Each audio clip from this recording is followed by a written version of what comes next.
Bismillahirrahmanirrahim. Saya dari kelas 12 agama mengerjakan tugas Pak Ahsan tentang biografi para imam.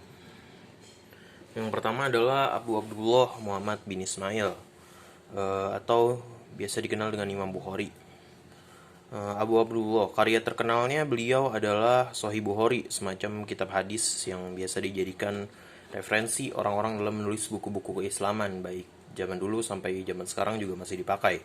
Sahih Bukhari juga terkenal karena penulisan yang sistematis, penyusunan yang sangat rapi di setiap bab, dan juga judul-judul bab yang tentunya bisa memudahkan kita untuk menjadikan kitab itu sebagai referensi.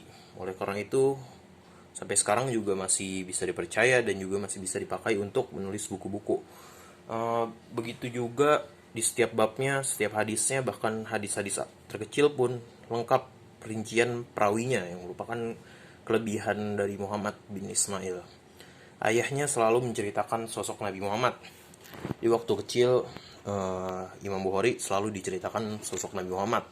Dengan berbekal kepercayaan yang ditanamkan oleh ayahnya itu, beliau mulai mencari ilmu dari kota ke kota sampai akhirnya sampai ke Baghdad. Kira-kira di umur 16 tahun beliau juga menghafal kitab Ibnu Mubarak dan juga Al-Waqi, semacam kitab hadis. Beliau menghafalnya sampai habis semuanya.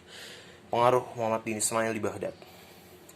Saat dewasa, sekiranya sudah menghafal banyak hadis, Muhammad bin Ismail berangkat ke Baghdad dan mengajar di sana, sekaligus menulis buku-buku populer seperti Adab Al-Mufrad dan juga buku-buku tarikh lainnya.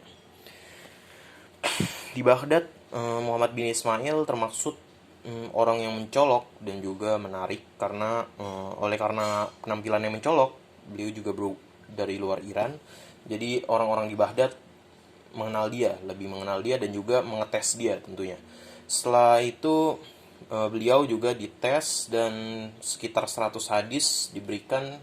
Kemudian dengan mudah Muhammad bin Ismail yang memang waktu itu sudah hafal kitab-kitab tebal seperti Al-Waqi dan juga Ibnu Mubarak, dengan mudah menjelaskan 100 hadis itu beserta analisis dan juga perawinya. Oleh karena itu, tiba-tiba saja beliau mendapatkan kelas sendiri, memiliki halakoh sendiri yang diisi oleh Muslim bin Hajjaj, Abu Dawud, dan juga tokoh-tokoh hadis yang akan terkenal di masa-masa setelah beliau meninggal. Kewafatan. Di umur 54 tahun, Bukhari memiliki masalah dengan gubernur. Kira-kira waktu itu gubernurnya adalah Amir Al-Muwaffaq ya, Al-Muwaffaq. Beliau mempunyai masalah karena menolak untuk berkhutbah di Iran, di kota apa nggak tahu. Pokoknya beliau diusir oleh gubernur dan diasingkan ke Uzbekistan ya. Waktu itu namanya masih Samarkand. Di Samarkand beliau diasingkan dan dibenci oleh para gubernur yang ada di wilayah-wilayah Islam. Setelah dibenci, beliau pada malam hari berdoa untuk dikembalikan kepada Allah, dicabut nyawanya. Jadi begitu paginya beliau meninggal dan wafat.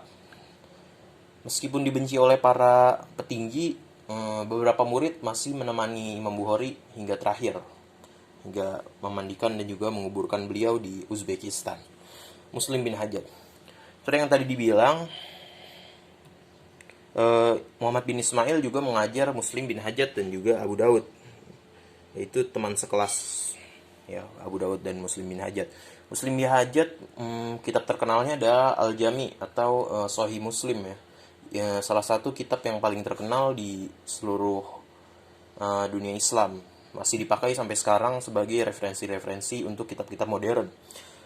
Imam Muslim adalah muridnya Imam Bukhari, maka ada beberapa hadis yang sama antara Imam Bukhari dan juga Imam Muslim. Biasanya hadis-hadis yang sama itu riwayatnya akan ditulis dengan beberapa huruf yang bertuliskan mutafakun alaih, artinya kesepakatan bahwa Imam Bukhari dan juga Imam Muslim telah bersepakat kalau hadis ini ya sahih. Begitu juga dengan riwayat dan juga isi sanadnya. Sebagai kebanyakan ulama lainnya, beliau menulis banyak buku yang berkaitan dengan hadis benar. Waktu itu Baghdad diisi dengan orang-orang Syiah dan juga orang-orang dari Yunani.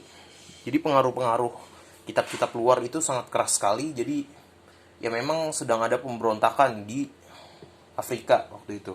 yang dipimpin oleh Al-Mahdi. Makanya ada kekhalifahan baru yang bernama Fatimiyah. Itu maksudnya mereka adalah pemberontaknya orang-orang Abbasiyah waktu itu. Jadi oleh karena itu beberapa orang dari Fatimiyah juga pergi ke Baghdad untuk ya mengajar, tanda kutip mengajar.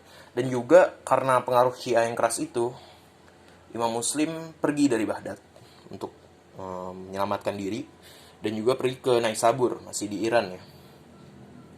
Kemudian beliau meninggal karena pada suatu halakoh ada seorang murid yang bertanya tentang suatu hadis yang tidak diketahui oleh Imam Muslim. Karena ingin mengetahui tentang hadis tersebut, beliau terus menelusuri hadis itu sampai malam hari dan juga sampai pagi harinya, berhari-hari selama tidak tidur berhari-hari. Dan akhirnya beliau meninggal karena kelelahan mencari asal-usul hadis tersebut. Abu Daud, seorang teman sekelasnya Imam Muslim, memandikan jenazahnya.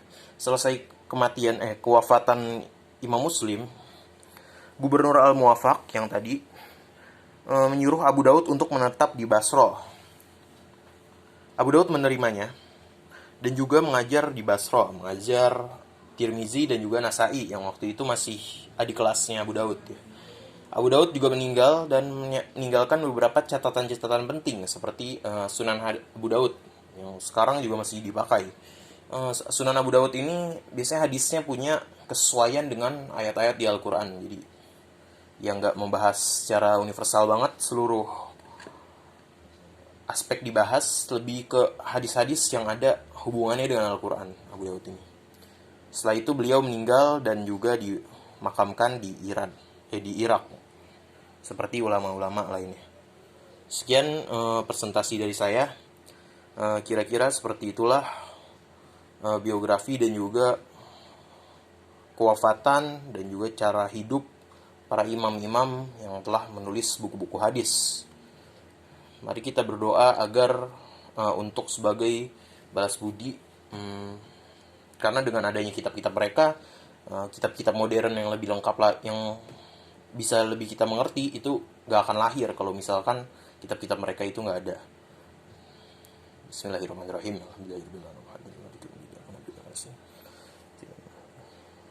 Oke, sekian dari saya. Muhammad Rizky dari kelas 12 agama. Terima kasih. Assalamualaikum warahmatullahi wabarakatuh.